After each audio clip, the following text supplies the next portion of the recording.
Olá, eu sou Marina Lapenta, bióloga, sou responsável técnica aqui no programa de conservação do mico-leão da cara preta, Leontopithecus caiçara, que é desenvolvido aqui no Ariri, que pertence ao município de Cananéia, São Paulo. E eu vou mostrar para vocês um pouquinho do que a gente está fazendo aqui no projeto desde 2023, as atividades que a gente está desenvolvendo e um pouquinho da conservação da espécie. E uma das características que faz o mico-leão caiçara, né, o mico-leão da cara preta, se enquadrar como uma espécie ameaçada é a distribuição restrita dele. E o que que isso significa? O mico caiçara ele só ocorre no sul de São Paulo, que é essa região que a gente se encontra, e no norte do Paraná.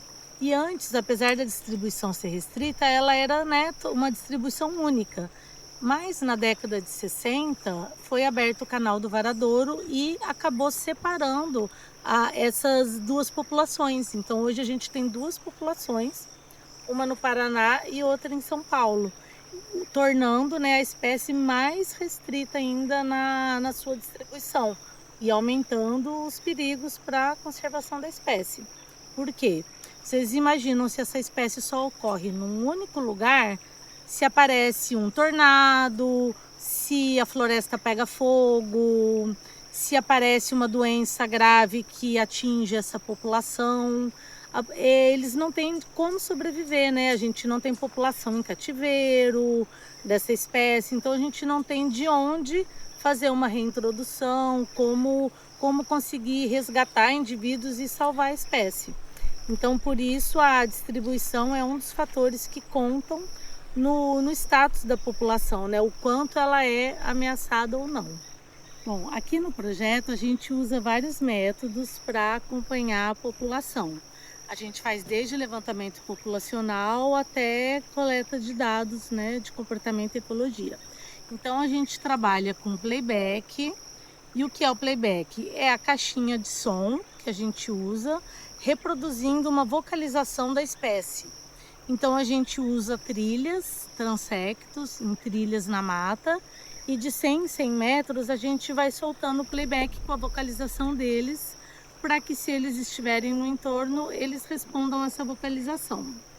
Um outro método que a gente usa é a armadilha fotográfica, colocada no alto das árvores.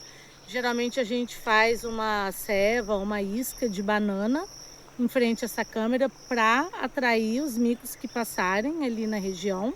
E aí eles vão ser fotografados. E com isso a gente consegue registrar, às vezes, número de indivíduos, nascimento de filhotes. E é uma forma, assim, que é um método que fica em amostragem o tempo todo, né? A gente põe a câmera, ela fica às vezes quase um mês, diferente do playback, que é só quando a gente está em campo.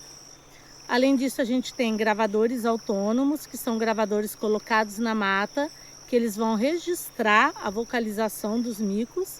Então, para isso, os micos precisam vocalizar próximo ao gravador. E além disso, a gente tem as buscas ativas, né? Quando a gente está andando nas trilhas, às vezes a gente pode, ao acaso, encontrar grupos. E isso também serve de registro. Então, esse é mais para o levantamento populacional. Agora, além disso, a gente capturou, né, mais de um grupo. No momento, a gente está com um grupo sendo acompanhado. Que esse grupo capturado, a gente coloca um rádio colar, né? Que ele tem uma anteninha e ele transmite um sinal que a gente pega com um rádio receptor e uma antena. Então a gente vai andando no mato com essa antena, esse rádio receptor, até se aproximar do grupo. E aí a gente fica durante um bom tempo correndo atrás do grupo, né? Com esse sinal, através do sinal, que é o que a gente chama de habituação. Até o grupo perceber que não tem perigo eles se aproximarem da gente, eles deixam a gente se aproximar.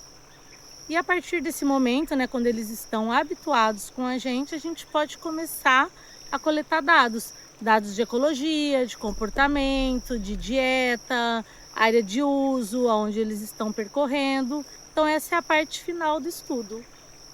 Bom, um dos fatores de ameaça para as espécies de micos-leões em geral é a fragmentação das florestas, o desmatamento, as matas de má qualidade, porque já foram mexidas e exploradas.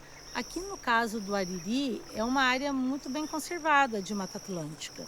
Então, por que, né, tendo tanta área de floresta, por que que o mico-leão é ameaçado?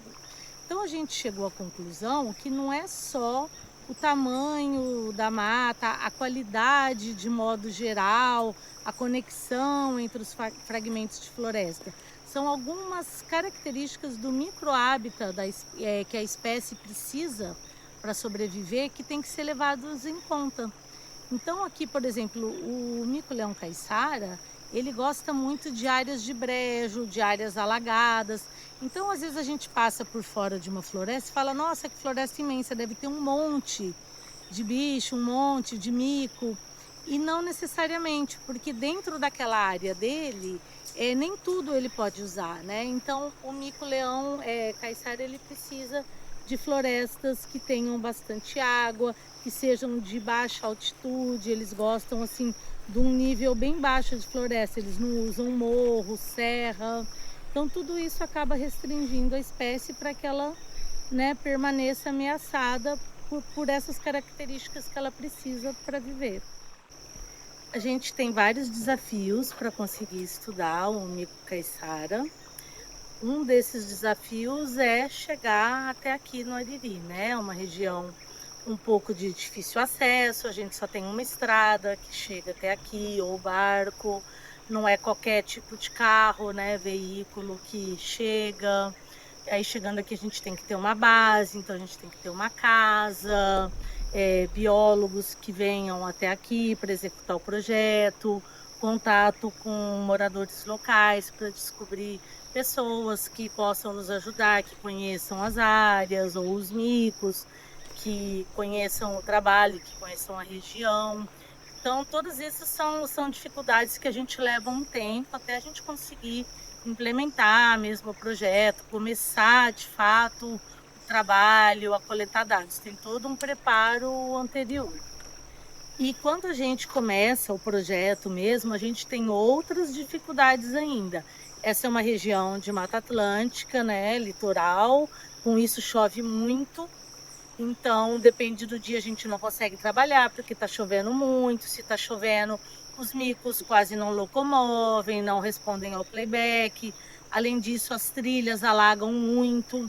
Eles gostam muito de áreas brejosas, então às vezes a gente não consegue andar em algumas áreas porque é completamente alagado, então é de difícil acesso.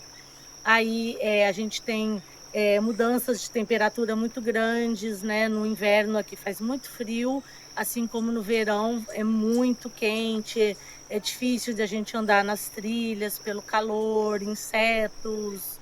E então são todas as dificuldades que a gente tem que enfrentar até conseguir acompanhar os grupos, conseguir habituar os micos, mas a gente não desiste, a gente segue em frente. Um exemplo assim do que o nosso projeto fez aqui também para a comunidade e para a gente era que uma das áreas onde a gente tem nosso principal grupo de estudo era uma área assim que para chegar a gente tinha que atravessar um rio por cima de uma árvore. E eu, por exemplo, morria de medo de passar lá, outras pessoas passavam com facilidade. E bem no dia que a gente foi capturar o grupo, essa árvore quebrou. E metade da equipe ficou de um lado, a outra metade do outro lado, sem coragem de atravessar. Aí a gente conseguiu amarrar uns troncos para conseguir atravessar. E depois, logo depois, o pessoal da equipe da Fundação Florestal fez uma ponte para gente.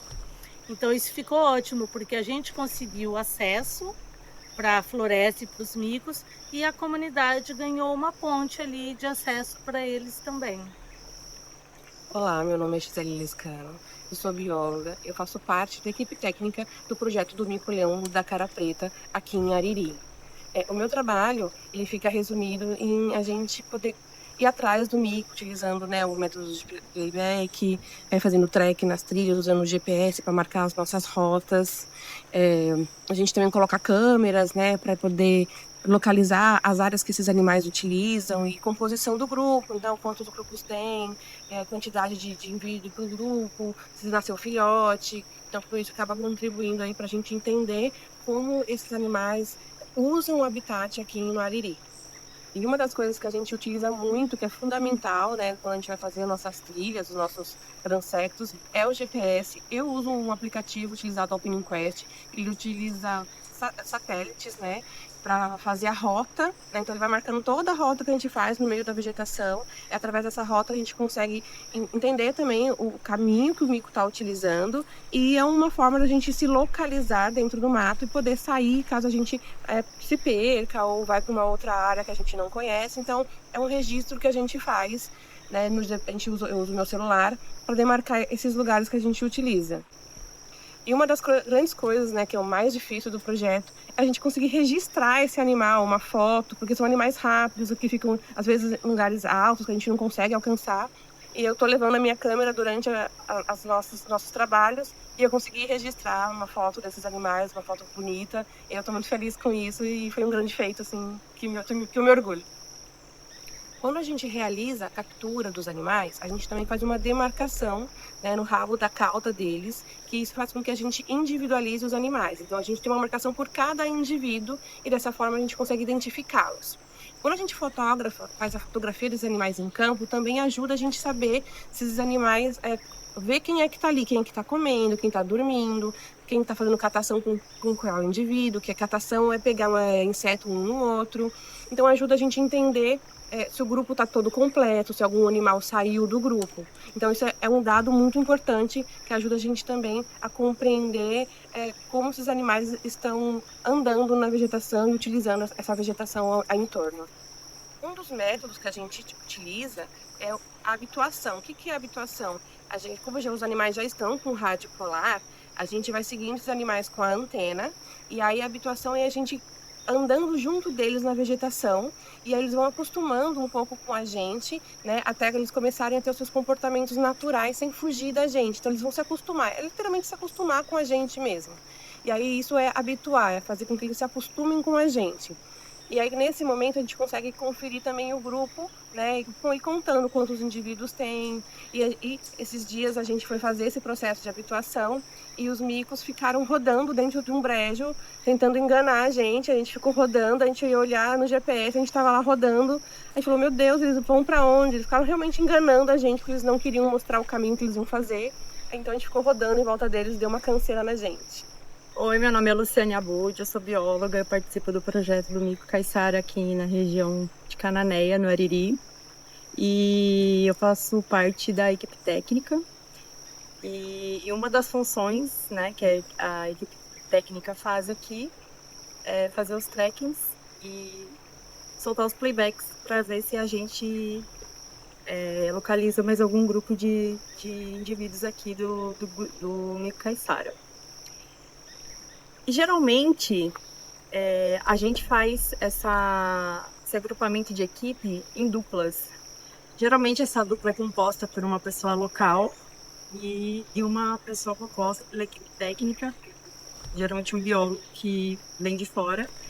E a gente acaba fazendo essa troca de conhecimento, porque essas pessoas que são locais, elas conhecem mais, né, a região, e elas acabam guiando a gente por dentro mesmo da Mata Atlântica, onde a gente pode fazer a soltura do playback, que é um dos métodos que a gente utiliza, e a montagem de grid, que é a colocação das câmeras de armadilhas fotográficas de alguns pontos aqui que são pré-determinados, para que a gente tenha registro de novos grupos ou mesmo dos grupos que a gente já localizou e estamos trabalhando atualmente com esses grupos.